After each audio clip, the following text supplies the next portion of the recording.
आज मैं देखूंगी एक दिन में कौन चाट बेच के मैं कितना पैसा कमा सकती हूँ। तो दिन की शुरुआत होते हम निकल जाते हैं कॉर्न चाट बनाने का सारा सामान लेने। तो हमने खरीदा 30 रुपए के रेट से 5 किलो कॉर्न, 25 रुपए का 1 किलो प्याज, 30 रुपए का 1 किलो टमाटर, 25 रुपए का 250 ग्राम नींबू, 10 रुपए का धनिया पत्ता, 20-20 रुपए का ये 2 पैकेट डिस्पोजेबल प्लेट्स, 70 रुपए का ये स्पून का पैकेट और ये कुछ स्पाइसेस जो घर पे ऑलरेडी अवेलेबल थी, जैसे 20 रुपए का मिर्ची पाउडर, 30 रुपए का चाट मसाला और 20 रुपए का ये काला नमक।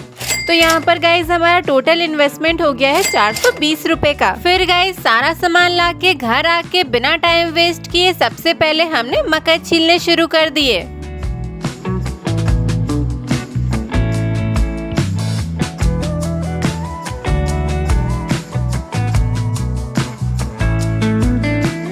फिर सारे मकई छीलने के बाद हमने इनमें से दाने अलग करने शुरू कर दिए।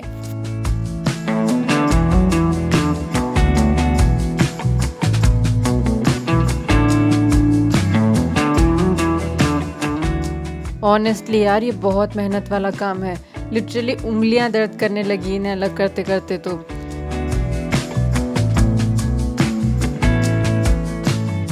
फिर सारे दाने अलग करने के बाद हमने इन मकई के दानों को इस बर्तन में डाल के अच्छे से वॉश कर लिया, ताकि जो भी थोड़े बहुत डस्ट पार्टिकल्स हो वो इसमें निकल जाए। फिर ऐसे ही बाकी के मकई भी हमने अच्छे से वॉश कर लिए और फिर इन सबको एक कुकर में ट्रांसफर कर लिया। फिर एक बोतल पानी और नमक डाल के हमने मकई को बॉईल करने के लिए रख दिया। फिर गाइस जब तक मकई बॉईल हो रहे थे हमने प्याज छील के काट लिए, टमाटर काट लिए और धनिया पत्ता भी काट लिए। सो गाइस अब हम चेक कर लेते हैं कि हमारे मकई यहाँ पर अच्छे से बॉईल हुए हैं या नहीं। तो हाँ, ये बॉईल हो गए हैं अच्छे से। फिर गाइस हमने सारे बॉइल्ड कॉर्न्स को इस बर्तन में ट्रांसफर कर लिया, क्योंकि यही बर्तन हम लेके जाने वाले हैं और इसी में पानी डाल के हम मकई वहाँ पे गरम करेंगे और सेल करेंगे। तो अब ये हो गया है रेडी।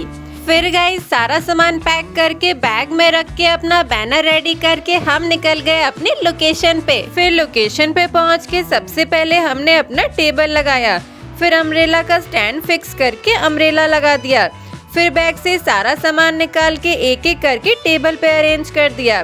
फिर अपना बैनर लटका के हमने कॉर्न गरम करने के लिए रख दिया और फिर हम वेट करने लगे कस्टमर्स का। फिर गाइस थोड़ी देर में यहाँ पर हमारा पहला कस्टमर आ गया, तो फिर फटाफट से हमने इनके लिए कॉर्न चाट रेडी की और इन्हें सर्व कर दी। और फिर हम इंतजार करने लगे और कस्टमर्स का, और तभी हमारे पास धीरे धीरे करके लोग आना शुरू हो गए। अब क्योंकि बारिश के मौसम में लोगों को कॉर्न चाट खाना काफी पसंद होता है, इसीलिए एक के बाद एक लोग आते ही जा रहे थे। अब गाइस हम उन्हें कैसे कॉर्न चाट बना के खिला रहे थे ये देखिए। तो सबसे पहले हमने इस बर्तन में बॉइल्ड कॉर्न्स डाले, फिर प्याज टमाटर, फिर काला नमक, मिर्ची पाउडर और चाट मसाला, फिर थोड़े से धनिया पत्ता डाल के नींबू स्क्वीज कर दिया एंड देन सबको अच्छे से मिक्स करके प्लेट में सर्व कर दिया and our corn chaat is ready. अब गाइज मैक्सिमम लोग तो ऐसे ही कॉर्न चाट खा रहे थे, बट कुछ लोग ऐसे थे जिन्हें सिंपल खाना था। तो अब जिनको जैसे खाना था हम उनके हिसाब से उन्हें वैसे बना के दे रहे थे and seriously people have enjoyed their corn chaat so much. लोगों को टेस्ट वगैरह काफ़ी पसंद आया। फिर गाइस जैसे जैसे शाम से रात होती गई कस्टमर्स आने थोड़े कम हो गए। अब इससे यही पता चला कि शाम के बाद लोग शायद कॉर्न चाट खाना उतना पसंद नहीं करते हैं। तो अगर आप भी बारिश में कॉर्न चाट का बिजनेस शुरू करने के बारे में सोच रहे हैं तो इस बात का ध्यान जरूर रखें कि शाम के बाद पब्लिक आनी कम हो जाती है। सो इट्स बेटर कि दोपहर 3 बजे के बाद से ही आप अपना बिजनेस शुरू कर दें, ताकि शाम होने तक अच्छी खासी पब्लिक खा के जाए। ऑल्सो बैटरी लाइट्स का अरेंजमेंट हो सके तो जरूर कर लें, बिकॉज मैंने नहीं की थी and you all can see me कि मैं यहाँ पे कितने अंधेरे में खड़ी हूँ। फिर गाइज आखिरी कुछ कस्टमर्स को कॉर्न चाट खिला के एक प्लेट खुद खा के हमारा सारा सामान यहाँ पे खत्म हो गया। फिर सारा सामान समेट के बैग में रख के कचरे की थैली फेंक के हम निकल गए अपने घर। सो गाइज हमने 4 घंटे में कॉर्न चाट बेच के कितना पैसा कमाया है चलिए देखते हैं।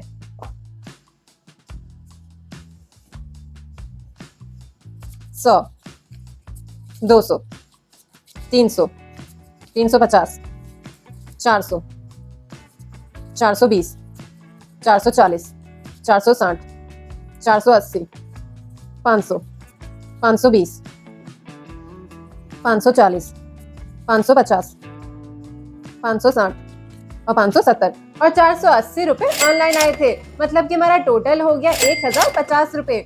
सो गाइज हमने 4 घंटे में कॉर्न चाट बेच के कमाए हैं 1050 रुपए, जिसमें से हम अपना इन्वेस्टमेंट हटा दें तो यहाँ पर हमारा प्रॉफिट होता है 530 रुपए का। अब अगर आपको ये वीडियो अच्छी लगी हो तो करिए लाइक, कमेंट, शेयर, सब्सक्राइब और अगली वीडियो आप किस टॉपिक पे देखना चाहते हैं कमेंट करके जरूर बताइए। ऑल्सो गाइज अगर आप भी कोई बिजनेस शुरू करना चाहते हैं या लाइफ में कुछ बड़ा करना चाहते हैं लेकिन ओवर थिंकिंग की वजह से हर बार रुक जाते हैं तो ये टी शर्ट हमने सिर्फ आपके लिए बनाई है। जो होगा देखा जाएगा।